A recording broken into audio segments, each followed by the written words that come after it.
I feel about this similar to the way I feel about the Joker. Like, whether it's a masterpiece film, it almost doesn't matter. I'm glad that the film exists. I'm really glad it was made. I think it's very, very good.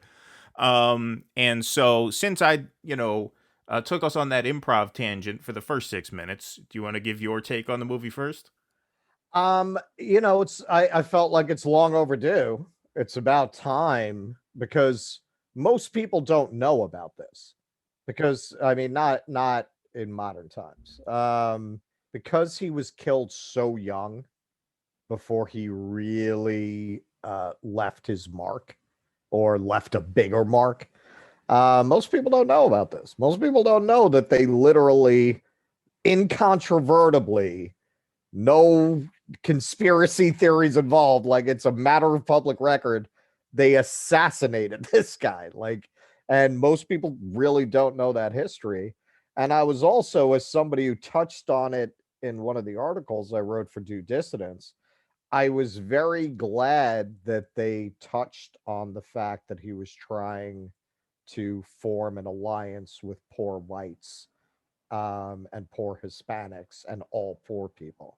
I was very glad they didn't ignore that because it doesn't fit certain scripts, shall we Right. And you say, can never of our really current trust political Hollywood climate. not to whitewash that.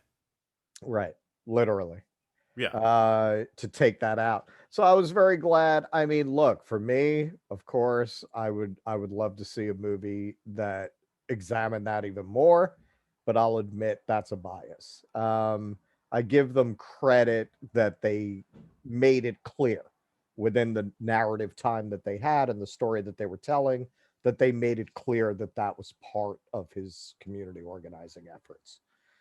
Yeah, that was what I thought was really important about the movie from the perspective of, like, people who we interact with pretty often. Like, the second half of the movie is basically, a crime thriller Hmm. where that goes into the mechanics of how the FBI attempted to undermine and infiltrate and sabotage the Hmm. Black Panthers and, more specifically, obviously, murder Fred Hampton.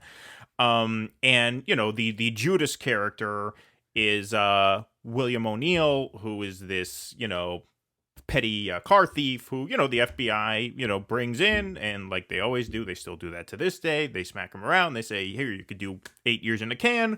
Or you can help us.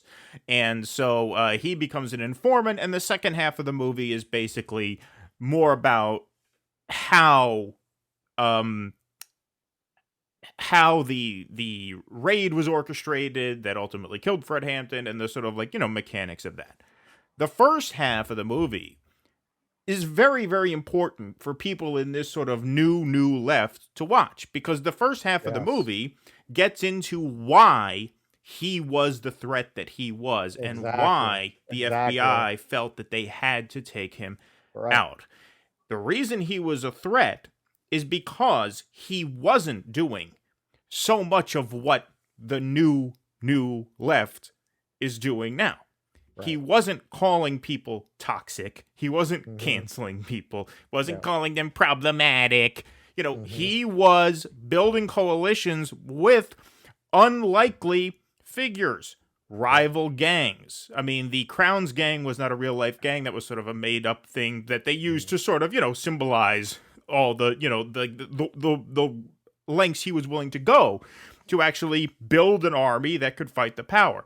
The Young Lords were a real gang, and Yeah. of course the YPO, which are the Youth Patriot Organization, the Confederate flag wielding poor whites who migrated from Appalachia to Chicago and were facing many of the same social problems that the poor blacks were: police brutality, lousy housing, utility shutoffs, shitty education, all that. And they were Confederate flag wielding good old boys. I mean, we use the photo from I forget, the name escapes me now. Um, that photo is a famous photo from some publication or some TV show or something like that. But anyway, we use that for your article where you made a lot of these same points, that it's really important to build those coalitions. And not only is it telling where he went to actually build coalition and try to build partnerships, it's also very telling where he didn't go. Notice there was no scene in this movie where he's hanging out outside a lecture hall at Northwestern University waiting for the, Right. petite bourgeois white liberal Right. college students to get out and pass Right. literature. Right. The liberal class is completely absent from this film. Yep. Yep. And how is that not a lesson to people? I mean, this has been a major theme of the last few shows that we've done. That's why I thought it was so important that we talk about this movie on the show. Because this is the point we've been making the whole time.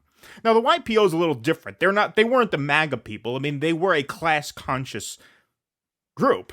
Right. But a lot of them were racists. I mean, a lot of them were bigoted. And in fact, they used the Confederate flag as a sort of recruiting tool to signal to other poor whites in Chicago who were getting fucked over that, hey, we're on your side. You can come with us. We're not with the Black Panthers, right? So, in other words, like, they use that imagery, that symbolism, as an organizing tool. And then they meet the Black Panthers, and this kind of dramatizes exactly how they met. It was a longer process than that, but, it's a 2-hour film, and you got a million other things you got to get to, so you can, let that go. But the point is, Fred Hampton was able to convince them that they had more in common with each other and were better interested to fight the real people who were fucking them than they were in hating each other. And it's a point I've made a million times. What the Confederate wielding YPO people had that the liberal class didn't have was, one, skin in the game, and two, a sense that they were being fucked by people who had more power than them. Right. And you need that. If you don't have that, there's no basis for collaboration. And so I thought that go ahead. Well, that's it. You're never going to persuade the liberal class to get involved in anything revolutionary when they're living in a system that's working for them. Why would they want to? Why would they want that? You can get them to go along with superficial gestures, which is why what were really fringe academic ideas have gained such cultural currency of postmodern ideas of identity and structure and such. I mean, why would such boring, crazy, insane ideas go to the forefront? Because it serves the system well to have a set of precepts that allow them to pretend to be doing something. Right. We're fighting like hell for your right, but it completely elides economic structure and economic arrangements, and that's what they need. They need the illusion of social justice without the reality of social justice, which requires economic justice. So you're never going to be able to build anything with those people. At best, you might guilt them into going along with universal health care. Like, maybe, you might guilt them into like agreeing to some of the basic tenets of the Sanders platform. Maybe. But when push comes to shove with them, it's always going to come down to what their media tells them.